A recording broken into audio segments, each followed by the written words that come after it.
পাটিসাপটা পিঠাও না, আবার কিন্তু খোলা জালি পিঠাও না, তবে খুবই মজার পিঠা। এটা হচ্ছে ডিমের পিঠা।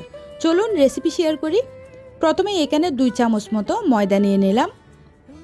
এর মধ্যে আমি দিয়ে দিচ্ছি পরিমাণ অনুযায়ী চিনি, মিষ্টিটা যতটুকু আপনি রাখতে চান ওই অনুযায়ী। তারপরে বেকিং পাউডার দিয়ে দিচ্ছি, দিয়ে দিলাম এখানে 1 চিমটি পরিমাণের লবণ। মিষ্টি জিনিসই কিন্তু লবণ দেওয়া হলে তাহলে টেস্ট এটা ভালো মতো ব্যালেন্স হয়। 2টা ডিম দিয়ে দিলাম। এরপরে পানি দিচ্ছি। পানিটা একসাথে দিতে যাব না, অল্প অল্প করে মিশিয়ে নিব। একসাথে দিলে তখন আবার ব্যাটারের ঘনত্বটা ঠিক থাকবে না। একটা হ্যান্ড উইক্সের সাহায্যে আমি ভালোভাবে ফেটিয়ে নিচ্ছি। ডিম এবং ময়দার মিশ্রণটা ঠিক এই পর্যায়ে, এই অবস্থাতে যখন আসবে, একদম পাতলা একটা ব্যাটার, বেশি পাতলাও না বেশি ঘনও না। এরপরে অল্প পরিমাণের প্যানের মধ্যে তেল দিয়ে দিলাম।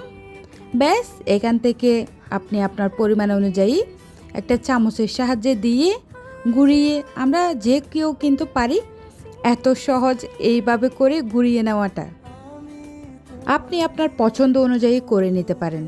এরপরে বেশি না, প্রায় 30 সেকেন্ড মতো ঢেকে রেখে দিলাম।